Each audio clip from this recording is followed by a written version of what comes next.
Hello, teachers. Today I am doing a quick little lesson on visual literacy.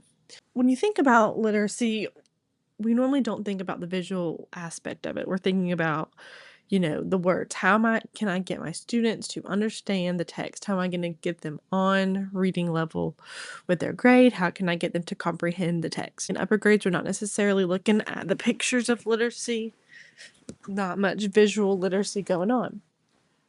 So, I'm going to remind you or teach you about the importance of visual literacy and how you can incorporate these into your classroom. Literacy, as I mentioned earlier, is more than just getting our kids to read the text accurately. And visual literacy can do a lot more for our students. It allows our students to describe what they see, and it also allows them to make deeper connections. There are 6 components of visual literacy, and a lot of these components, if we teach our students how to use them when looking at a book, then it can help them in situations in life, like facial expressions.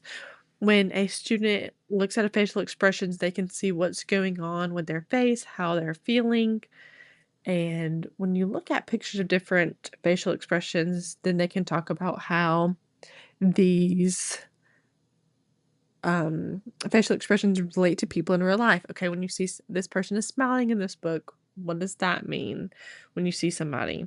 And also, you can also use this time to introduce bigger vocabulary words. Like if you see somebody with a sad face, it could be more than just a sad face. It could be a scowl or, furrowed brow.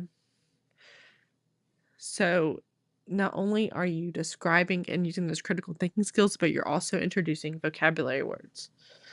The second component is the focal point. Where is the center of the book, the picture? Where are the characters looking? Um, when you're the reader, do your eyes immediately go to one point? Also, gestures. When we're looking at gestures of a character's body, that also is conveying emotions. And like facial expressions, this can help us, teach those social emotional things for students in real life.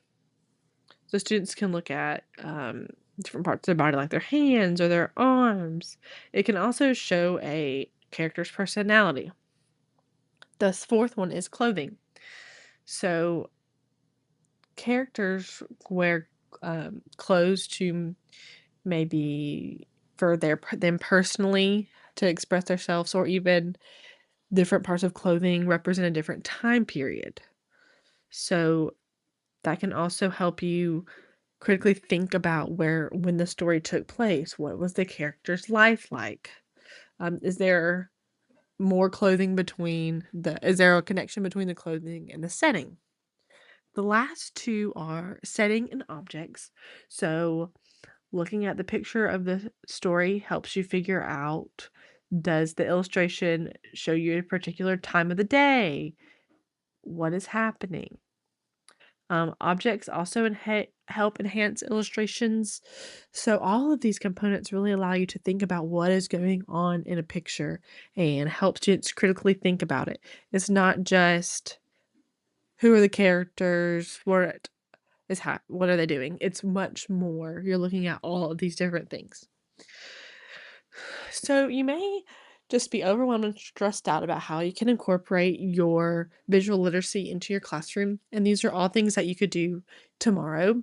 Before reading a text, you go with your students and just look through the pictures and practice talking about what's going on with those 6 components. The second thing you can do is have wordless books in your classroom. If you don't have any, I have some in the library, and like a picture book walk, you would teach your students how to look at these books, how to think about the pictures, and then you can allow them to look at them on their own.